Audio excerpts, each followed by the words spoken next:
Hello, നമ്മുടെ മഹാലക്ഷ്മി സീരിയലിൻ്റെ പുതിയ വിശേഷത്തിലോട്ട് ഏവർക്കും സ്വാഗതം. അങ്ങനെ നമ്മുടെ കരുണ ഹോസ്പിറ്റലിൽ ഒരുവിധം ക്രിട്ടിക്കൽ സ്റ്റേജ് കഴിഞ്ഞില്ല എന്ന് പറയാമെന്നുള്ളൊരു മട്ടിലാണ്. എങ്കിലും ഇടയ്ക്കിടയ്ക്ക് ഓർമ്മ വരുന്ന സമയത്ത് കുഞ്ഞിനെ തിരക്കുന്നുണ്ട്. ആ സമയത്ത് നമ്മുടെ കരുണയുടെ മുത്തശ്ശി പറയുന്നുണ്ട്, മോളെ നീ സമാധാനപ്പെട്ട് കിടക്ക്, കുഞ്ഞിനൊരു കുഴപ്പവും പറ്റിയിട്ടില്ല. അപ്പോൾ കരുണ ഇടയ്ക്കിടയ്ക്ക് പറയുന്നുണ്ട്, മുത്തശ്ശി എനിക്ക് വയറുവേദന സഹിക്കാൻ പറ്റുന്നില്ല എന്നൊക്കെ കരുണ പറയുകയാണ്. അപ്പം മുത്തശ്ശിക്ക് ഇതെല്ലാം അവളുടെ മുമ്പിൽ, കരുണയുടെ മുമ്പിൽ വിങ്ങി പൊട്ടി കരയാൻ പറ്റുന്നില്ല. ചെയ്ത പാപത്തിൻ്റെ ഫലങ്ങളാണ് ഈ ചെറുമോളും മുത്തശ്ശിയൊക്കെ ഇപ്പം അനുഭവിക്കുന്നത്. കാരണം കാണിക്കുന്ന കയ്യിലിരിപ്പൊന്നും ചില്ലറ കയ്യിലിരിപ്പൊന്നും അല്ല.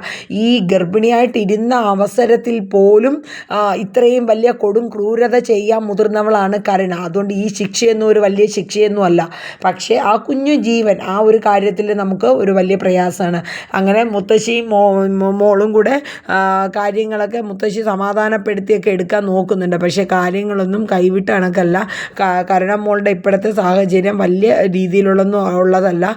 എന്തായാലും ഇനി കുറച്ച് നാളത്തേക്ക് കരുണേനെ വീട്ടിലോട്ടൊന്നും കൊണ്ടുപോകാൻ പറ്റില്ല. കാരണം വീട്ടിൽ ചെന്ന് കഴിഞ്ഞാൽ അവൾ കുഞ്ഞ് നഷ്ടപ്പെട്ടു എന്നുള്ള കാര്യമൊക്കെ അറിയുമ്പോൾ വളരെ ബുദ്ധിമുട്ട് കരുണ ജീവിതത്തിൽ വരുത്തി വയ്ക്കും. കാരണം കരുണയുടെ മാനസിക നിലയൊക്കെ തന്നെ ആകെ മാറി മറിയും. കാരണം ഇതെത്രയൊക്കെ പറഞ്ഞാലും ഒരു കുഞ്ഞിന് ജന്മം, ആ വയറ്റിൽ കുഞ്ഞിന് ജീവൻ കൊടുത്ത് ഇരുന്നതല്ല. അപ്പോൾ അത് നഷ്ടപ്പെട്ടു എന്ന് അറിയുമ്പോൾ അതൊരിക്കലും താങ്ങാൻ പറ്റാത്ത ഒരു സിറ്റുവേഷനാണ്. അങ്ങനെ കാര്യങ്ങളൊക്കെ ഏത് രീതിയിലൊക്കെ എത്തുമെന്നുള്ളത് മുത്തശ്ശിക്കും പ്രതാപനും ഒരു ഐഡിയ ഇല്ല. എന്നാൽ ഉണ്ണിയുടെ അവസ്ഥയാണെങ്കിൽ ഇതൊന്നും അല്ല കേട്ടോ. പാവം, ഒരുപാട് ആഗ്രഹിച്ചു കൊതിച്ച് ഒരു കുഞ്ഞുണ്ടായതാണ്. പക്ഷെ ആ കുഞ്ഞിനെ കരുണയുടെ ആ ദുഷ്ടപ്രവൃത്തി കാരണം, കരുണയും മുത്തശ്ശിയും ആ അച്ഛനും ഒക്കെ ചേർന്നുള്ള ആ ദുഷ്ടപ്രവൃത്തി, മഹാലക്ഷ്മിയോടും കണ്ണേട്ടനോടും ചെയ്ത ആ ഒരു പ്രവൃത്തി കാരണമാണ് ഈ ഒരു രീതിയിൽ എത്തിയെന്നുള്ളത് ഉണ്ണിക്ക് മനസ്സിലായി. അപ്പോൾ ഉണ്ണിക്ക് എന്താണ് ഇതിൽ നടന്നത് എന്നതുകൂടി ഉണ്ണിക്ക് വിശ്വസിക്കാനാവാണ്ട് ഉണ്ണി ഇരിക്കുകയാണ്. അപ്പോൾ കാര്യങ്ങളെല്ലാം കൈവിട്ട് പോണ ഒരു മട്ടിലാണ് ഇരിക്കുന്നത്. ആ സാഹചര്യത്തിൽ നമ്മുടെ പ്രതാപൻ നമ്മുടെ വാമദേവനെ വിളിക്കുകയാണ് കേട്ടോ. ഹോസ്പിറ്റൽ കാര്യങ്ങളും മറ്റുമൊക്കെ ഇതായി സംസാരിച്ചുകൊണ്ടിരിക്കുന്നതിൻ്റെ ഇടയിൽ നമ്മുടെ വാമദേവൻ പ്രതാപനോട് ചോദിക്കുന്നുണ്ട്, കരുണമോളുടെ ഇതിപ്പോൾ എങ്ങനെയുണ്ട് പ്രതാപ, ഒന്നും പറയണ്ട വാമേട്ട, നമ്മൾ വിചാരിക്കുന്ന കണക്കൊന്നുമല്ല, അവൾക്കെതിരെ നമ്മൾ എന്ത് ചെയ്താലും തിരിച്ചടി ഉറപ്പാണ്. അപ്പോൾ നമ്മുടെ വാമദേവൻ പറഞ്ഞു, ഞാൻ പറഞ്ഞില്ലേ നമ്മളൊരു കാര്യത്തിന് ഇറങ്ങുമ്പോൾ, കാരണം എൻ്റെ അവസ്ഥ തന്നെ അതിനൊരു പാടാണ്. നീ കണ്ടില്ലേ, അവൾ തട്ട് പൊളിച്ച് വെച്ചിട്ട് അവൾ അതേ കൂടെ നടന്നിട്ട് അവൾക്കൊരു കുഴപ്പവും പറ്റിയില്ല. അത് എന്തുകൊണ്ട് പൊളിഞ്ഞില്ല എന്നറിയാൻ വേണ്ടി നടന്ന ഞാനോ വീണ് നടു ഒടിഞ്ഞ ഒരു അവസ്ഥയാണ് വന്നത് എന്നിങ്ങനെ വാമദേവൻ പറയുന്നുണ്ട്. അപ്പോൾ എന്തായാലും പ്രതാപൻ പറയുന്നുണ്ട്, നമ്മൾ വിചാരിക്കും പോലെയല്ല മഹാലക്ഷ്മി. കഴിഞ്ഞ ദിവസം അവൾ എന്നോട് പല കാര്യങ്ങളും പറഞ്ഞു. കണ്ണൻ്റെ അച്ഛനെ ബൈക്ക് ഇടിച്ചതും ആ തൽക്ഷണം തന്നെ മരിച്ചതും കണ്ണേട്ടൻ ഈ ഒരു അവസ്ഥ വന്നതും അതൊക്കെ അവൾക്കറിയാം. ഇതെല്ലാം അറിഞ്ഞു വെച്ച് തന്നെയാണ് കണ്ണൻ്റെ ഭാര്യയായിട്ട് മഹാലക്ഷ്മി ആ വീട്ടിലോട്ട് കയറിയിരിക്കുന്നത്. അവളുടെ അമ്മ മോഹിനിക്കും ഈ കാര്യങ്ങളൊക്കെ അറിയാം എന്നുള്ളതാണ് പ്രതാപന് അടുത്തൊരു പേടി. അപ്പോൾ എന്തായാലും നമ്മൾ ഒരുപാട് പേടിക്കണം വാമേട്ട. അപ്പോൾ എന്നെ എന്തായാലും പിടിക്കപ്പെടുകയാണെങ്കിൽ എന്തായാലും ഞാൻ വാമേട്ടൻ്റെ കാര്യം ഞാൻ പറയും എന്നുള്ളത് നമ്മുടെ പ്രതാപൻ വാമദേവനോട് പറയാണ്. എന്നിട്ട് ഫോണൊക്കെ വയ്ക്കണം. അത് കഴിഞ്ഞിട്ട് വാമദേവനും നമ്മുടെ മേഘനാഥനും കൂടെ സംസാരിക്കുകയാണ്. ഞാൻ പറഞ്ഞില്ലേ മോനെ, കണ്ടോ കരുണയുടെ അവസ്ഥ കണ്ടല്ലോ.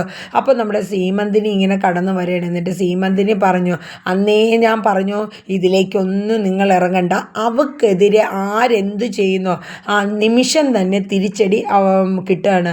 ഇപ്പം നിങ്ങളുടെ അവസ്ഥ കണ്ടല്ലോ.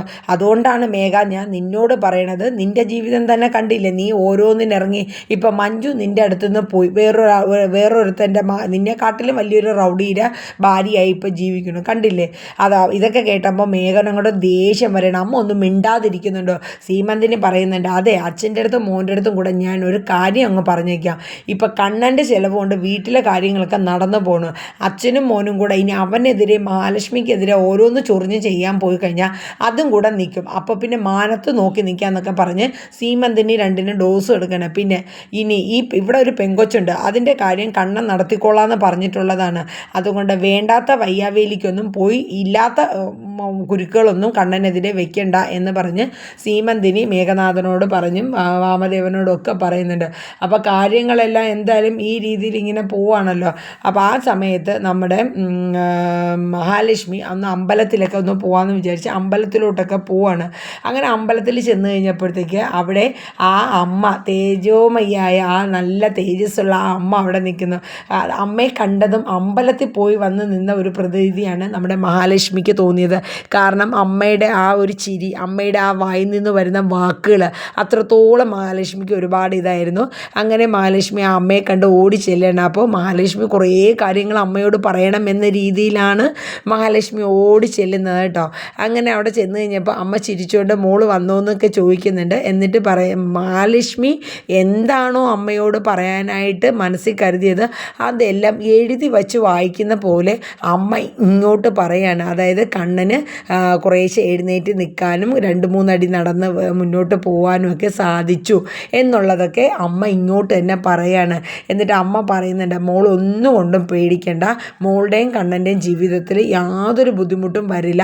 പല ഘട്ടങ്ങളും ചിലപ്പോൾ ഇനിയും നേരിടേണ്ടി വന്നു എന്നുള്ളത് വരേണ്ടി വരും. പക്ഷേ അതൊന്നും മോൾ പേടിക്കേണ്ട, എല്ലാം മോൾക്ക് ശരിയായി മോൾക്കൊരു നല്ല ജീവിതം ഉണ്ടാവുമെന്നും കഴിഞ്ഞ ദിവസം മോളുടെ അമ്മയുടെ പിറന്നാളിന് ഒരു ഒരു സ്വാമിനി അവിടെ വന്നത് മോൾക്ക് പായസത്തിൽ ഭസ്മം ഇട്ടൊക്കെ തന്നില്ലേ, ആ ഭസ്മം മോളുടെ ഉള്ളിൽ വയറ്റിൽ ചെന്നതോടുകൂടി മോൾ ഒരു അമ്മയാകാനുള്ള എല്ലാ തയ്യാറെടുപ്പിലേക്കും എത്തി എന്നിങ്ങനെ പറയുന്നുണ്ട്. അത് കേട്ടപ്പോൾ മഹാലക്ഷ്മിക്ക് സഹിക്കാൻ പറ്റുക നല്ല സന്തോഷം കൊണ്ട് അങ്ങോട്ട് കണ്ണിൽ നിന്ന് അങ്ങോട്ട് വെള്ളം വരണം. കാരണം അമ്മ പറയുന്ന കാര്യങ്ങൾ ഇന്ന് വരെ നടന്നിട്ടുണ്ട്, അപ്പോൾ ഇതും നടക്കും എന്നുള്ളതാണ് മഹാലക്ഷ്മിക്ക് തോന്നിയത്. അങ്ങനെ ആ അമ്മ പറയുന്നുണ്ട്, മോക്കും കണ്ണനും ഒരു കുഞ്ഞ് ജനിക്കുകയും നിങ്ങളുടെ 2 പേരുടെ ഒരു കുഞ്ഞ് ജനിച്ച് ആ കുഞ്ഞ് നിങ്ങളോടൊപ്പം സന്തോഷത്തോടെ ജീവിക്കും എന്നൊക്കെ അമ്മ പറയുന്നുണ്ട്. അപ്പോൾ ആ സമയത്ത് നമ്മുടെ മഹാലക്ഷ്മി അമ്മയെ തൊഴുതുകൊണ്ട് കരഞ്ഞുകൊണ്ട് ഇങ്ങനെ പറയാൻ വാക്കുകളൊന്നും മഹാലക്ഷ്മിക്ക് കിട്ടുന്നില്ല. അപ്പോൾ ഇതുവരെയും നിങ്ങളൊരു ദാമ്പത്യ ജീവിതം ജീവിച്ചിട്ടില്ല എന്നൊക്കെ എനിക്കറിയാം. ഞാൻ മോളോട് പറഞ്ഞില്ലേ കണ്ണൻ നടക്കാൻ കഴിയുമെന്നും കണ്ണൻ പഴയ ജീവിതത്തിൽ നിന്നും പുതിയൊരു ജീവിതത്തിലേക്ക് കാൽച്ചുവട് എടുത്തു വെക്കും എന്നൊക്കെ ഞാൻ മോളോട് അന്ന് പറഞ്ഞില്ലേ. ശരിയാണ്, അമ്മ പറഞ്ഞതൊക്കെ അതുപോലെ നടന്നു എന്നുള്ളത് നമ്മുടെ മഹാലക്ഷ്മിക്ക് മനസ്സിലായി. അപ്പോൾ ഇതും നടക്കും. മഹാലക്ഷ്മിയുടെയും കണ്ണൻ്റെയും ഏറ്റവും വലിയൊരു സ്വപ്നമാണ് കണ്ണൻ നടക്കുക എന്നുള്ളതും അവർക്കൊരു കുഞ്ഞുണ്ടാവുക എന്നുള്ള സ്വപ്നം. അപ്പോൾ ഇതൊക്കെ കേട്ടിട്ട് മഹാലക്ഷ്മിക്ക് ഭയങ്കര സന്തോഷമാവാണ് അല്ലേ. എന്ത് ചെയ്യണം ഏത് ചെയ്യണം സന്തോഷം കൊണ്ടേ അമ്മേനെ തൊഴുത് അങ്ങ് നിൽക്കുകയാണ്. അമ്മ പറയുന്ന വാക്കുകൾ മഹാലക്ഷ്മിക്ക് 100 വട്ടം വിശ്വാസമാണ്. കാര്യം എന്നാന്ന് വെച്ചാൽ എല്ലാ കാര്യങ്ങളും അമ്മ ജീവിതത്തിൽ ഇതുവരെയും പറഞ്ഞിട്ടുള്ളത് നടന്നു തന്നെ വന്നിട്ടുണ്ട്. അപ്പോൾ ഇതും നടക്കും എന്നുള്ളൊരു സന്തോഷം മഹാലക്ഷ്മിക്ക് ഉണ്ടായിരുന്നു. ആശുപത്രിയിലെ കാര്യം നമ്മുടെ കരുണയുടെ അടുത്ത് പറയുകയാണെങ്കിൽ കരുണയുടെ ജീവിതത്തിൽ ഇനി എന്താണ് വരുന്ന വെല്ലുവിളി എന്നുള്ളത് അറിയില്ല. ഒരിക്കലും ഇനിയിപ്പോൾ ഉണ്ണി നമ്മുടെ കരുണയെ സ്വീകരിക്കുമോ? ചില പ്രൊമോകളിലൊക്കെ കാണിക്കുന്നുണ്ട് നമ്മുടെ കരുണയ്ക്ക് ഇനി ഒരിക്കലും അമ്മയാകാൻ പറ്റില്ല എന്നും.